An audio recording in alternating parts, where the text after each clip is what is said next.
Well, good morning, everyone. And I wanted to look at the book of Job today because, and just briefly, just to show that it really is the human experience, the human journey.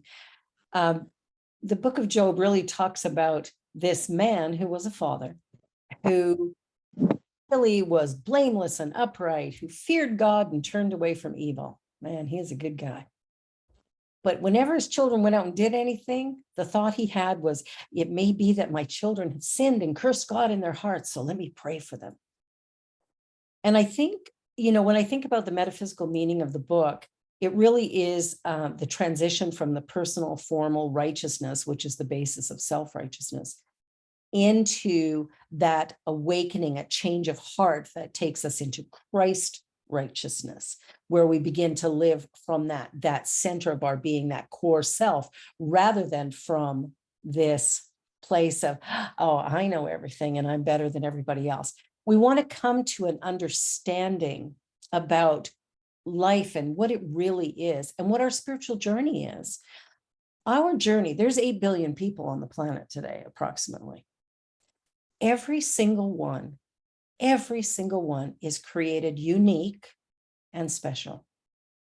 So for me to suggest that I know what's best for someone else and that I should pray for them because I could really help them because obviously they're broken and flawed, that's a huge error of thinking. And it really comes from, I don't know, someplace within our ego self, which we all have. So this is the human journey. We're moving from that place of, wow, I know how I can help this, that, or the other thing, to that place of, oh, what in me is ready to shift? What in me is ready to open?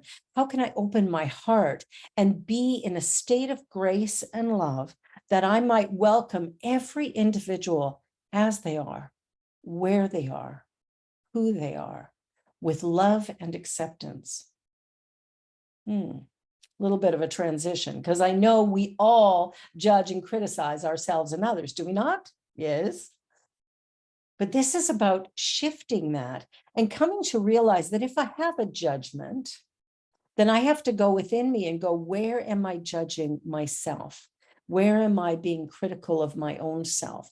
Where is it that I can, begin to shift that so I can experience the fullness of life and love and possibility from my true, authentic self? Now, this month is Pride Month. And, every month should be Pride Month. Woohoo, yay. Yeah. Every month should be Pride Month for all of us. When we come to a place of, instead of seeing them and us, but begin to see the glorious divine self within each person, accepting that love is a true and natural expression from our soul, that the essence of us is beauty and grace, and to live from that perspective every day in every way. Now, we don't do that because of the very thing that caught Job up, right? He was in fear. And guess what? What he feared came upon him. So we live our lives like, oh no, I got to be worried about that person. I got to worry about this. I got to change that. I got to do this. My world is broken. I better fix it. Oh my gosh. There's so much to do. How am I going to get it all done? There's nothing for us to do, but there is something for us to be. And in the beingness, when we accept that I am one with God, just like you, that within me, this Christ consciousness is fully present and available, it's all powerful. And that doesn't mean I get to change circumstance out here. What it means is I can change my thinking. I can begin to surrender myself into that consciousness of oneness, of divinity, and begin to see, as I know you know this guy, Jesus the Christ. What did he do? He loved and accepted everyone. He didn't pick and choose. He didn't decide you're better than or you're less than, but rather he just journeyed through his life experience, accepting people where they were, as they were, and with a loving and compassionate heart. In our world today, we really love to create separation. The name of this movement is unity. Unity. The meaning of the word love is oneness. We're all part of this one thing. Call it God, Allah, spirit, universe, doesn't really matter what you call it. We can't describe it anyway. It's the unknowable, the undescribable, the all in the all. So when we surrender into the I don't know it all, but I'm willing to learn, when we move to a place of I don't know who you are, but I want to receive you. And so tell me about you. When I'm willing to listen more than speak, there's an opportunity to begin to experience the blessings of this human experience. And I really believe that each one of us comes into this life fully formed. We are who we are right at the get-go. Unfortunately, we come in this big to people who might not know that about themselves, right? And so they take this little thing and they go, I'm going to make you into an engineer, a lawyer, a doctor, a famous musician. I'm going to make, no. We can't make anybody into anything. We come in fully formed. And of course, many of us, I know myself, now as a senior going, oh, okay, well, I have to forget a whole lot of stuff so I can just be me. I can get okay with being me, whatever that looks like, right? We sort of got all these things. We started off as little toddlers going, and everybody going, no, don't touch, don't do this. No, that's wrong, that's bad, don't do this, don't. And all of that layered on us, this self-image of brokenness, of flawedness, of not enoughness. And all of that is a little bit of garbage. None of it's true. We're created in the image and likeness of the Creator. Now, that doesn't mean that God is 5'2" with whatever color hair and hazel eyes. And no, that's not what it means. The story of Adam and Eve is not about a man and a woman. It's about the consciousness, the feminine and masculine that come together as one to create civilization, to create possibility, to create connection. It's about oneness. Everything goes back to oneness. And so when I come to terms with who I am, then I begin to come to terms with who everyone else is. Like the song that Ricky Byers, back with Ricky Byers now, wrote, I believe she wrote this.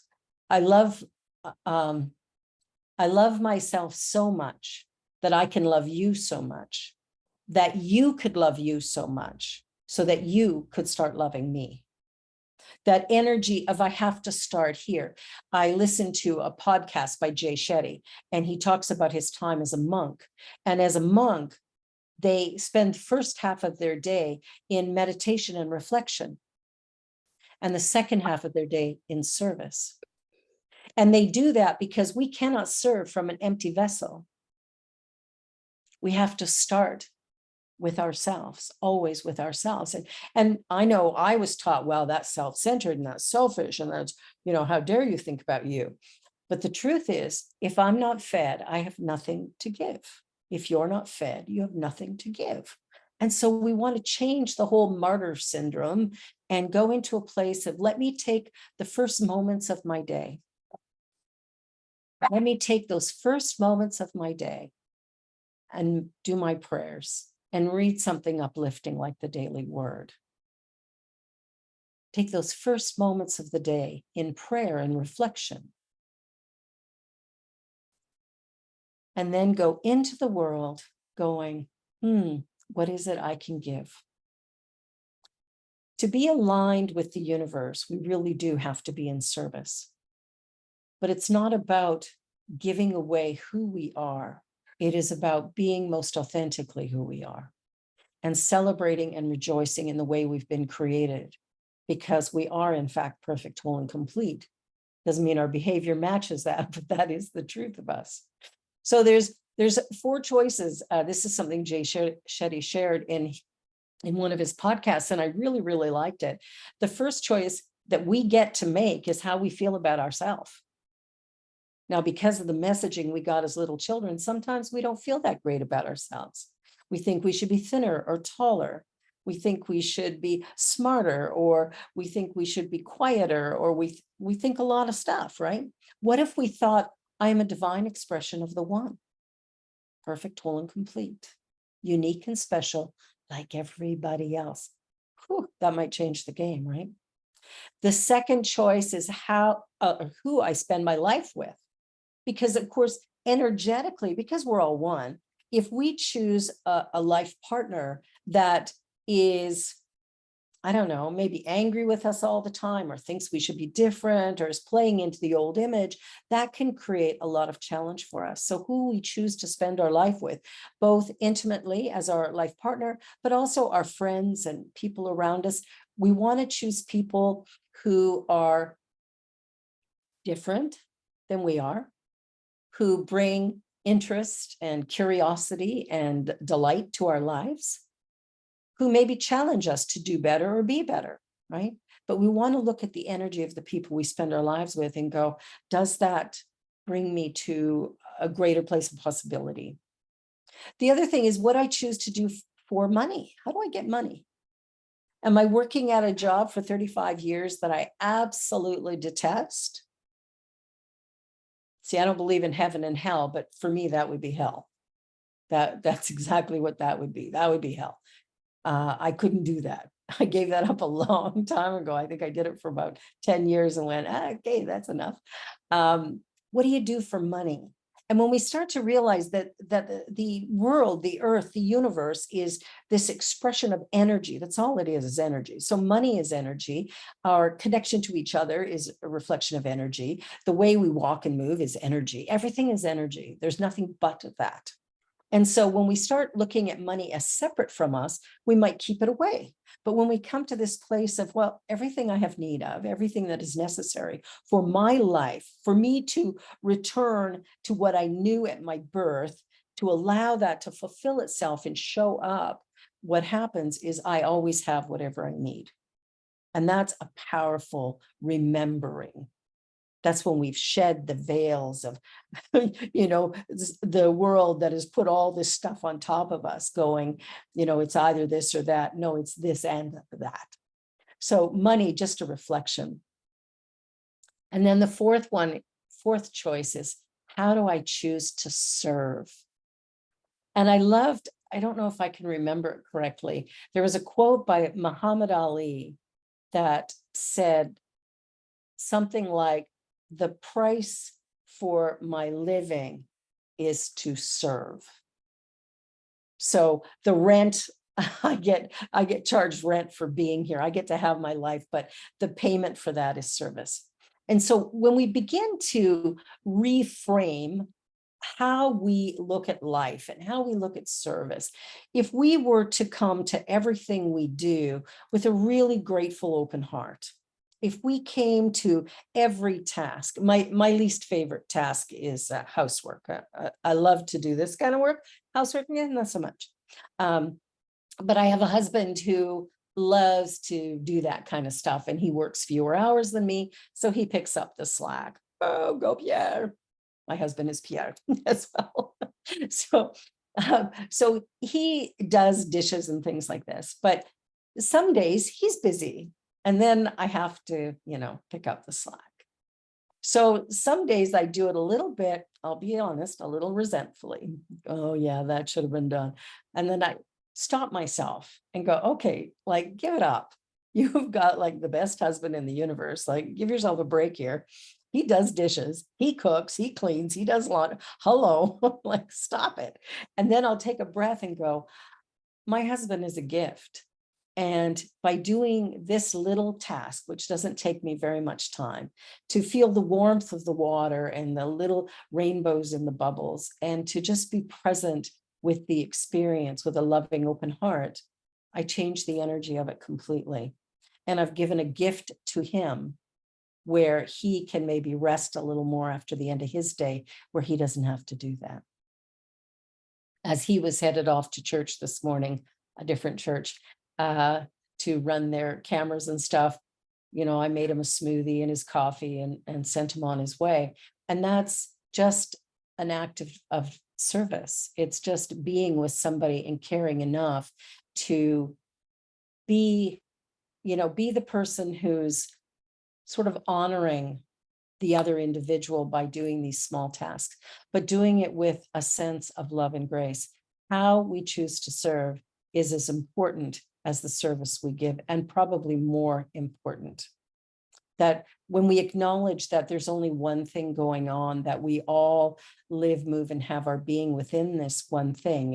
It's like the wave on the ocean. You know, that wave is still the ocean, and you and I are that expression of God. So we are it. We have the power of it, the abilities, all that God is, we have that within us. And we can use it and we can share it, not to fix a world that frankly is not broken, but rather to move our consciousness into a place of true and lasting love that allows us to love each other, to honor each other, to be present in this glorious journey so that we might fulfill what is ours to do. Because there is something for each one of us to do that is unique to us. No one else can do it. No one else can do what it is that you came here to do in the way that you do it. And so when we start to see ourselves that way, we're not better than anyone else or worse than anyone else. We are all equal and we're all unique. And in the world today, there's so many questions. You know, when we're talking about gender fluidity or non-binary or, you know, all of these different words, it's like, whoa, what does it mean? Cisgender, what is that? And all of this can be confusing. All we're saying with all of that learning that we need to do right now, all we're doing is opening our minds and hearts to go, whoa, this is a human race. All equal, all special, all unique. Wow. Wow. How great is that? We can have pride in that, in being present with whatever a person calls themselves or needs for themselves. We can go, wow, tell me about that. Let me learn, let me discover. It is in the moment that we open our hearts, become teachable, loving and supportive, that we learn and discover so many things about so many people. We start to realize that because someone wears a hijab, that doesn't mean they're not human. Let me discover, wow, let me discover why it is you wear that and how that serves. I'm excited to know you. I'm excited to know you.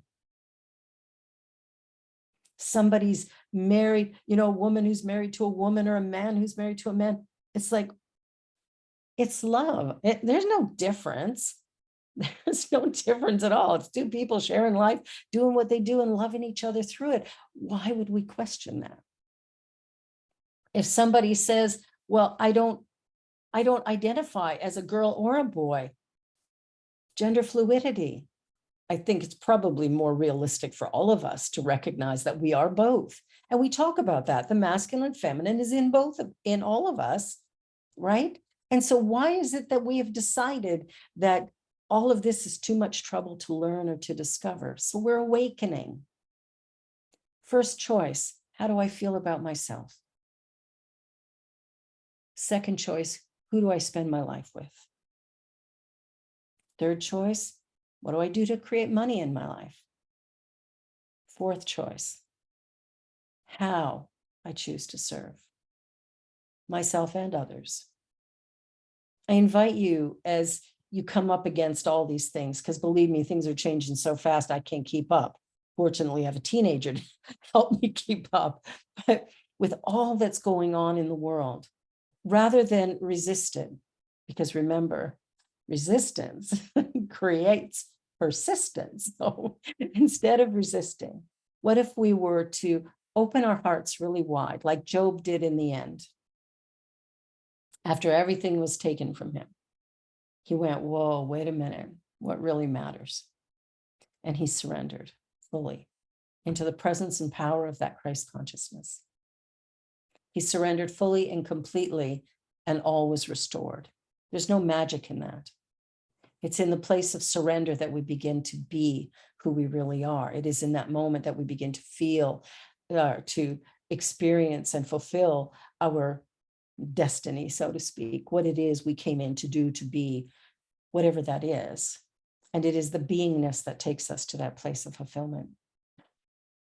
I invite you to explore you, to love you so much that that love just pours out.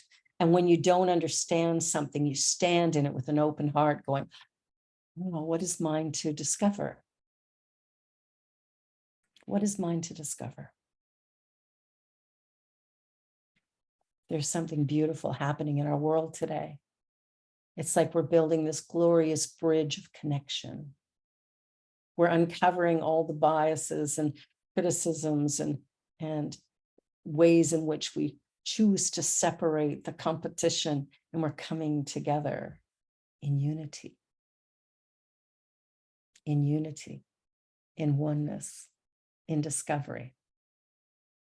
I love myself so much that I could love you so much, that you could love you so much, and you could start loving me.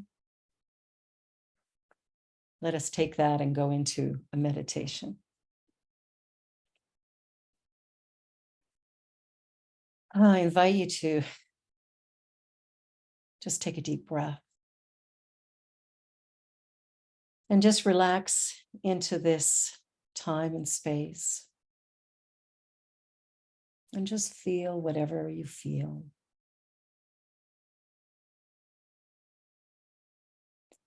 And as you relax fully into that very core of beingness, imagine a beautiful energy right at the very center of your heart space. And it's love. Allow it to expand and grow as it fills your chest, as it moves out and fills every cell of your body, creating a warm glow.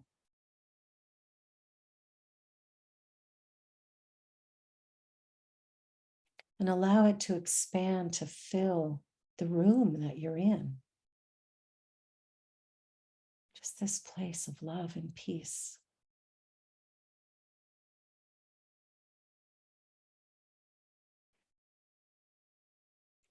And then beyond the walls of your home, to your city, to your country, to the world. Imagine this blue sphere completely enveloped by an energy of love.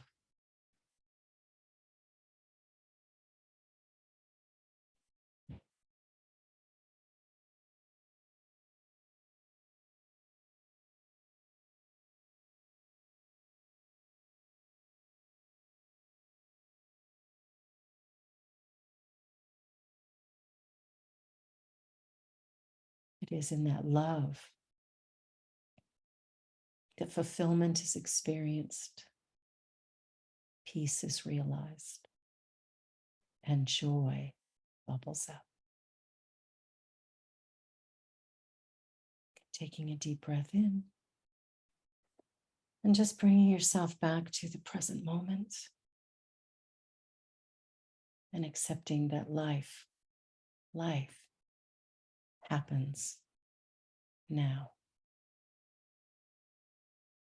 And so it is.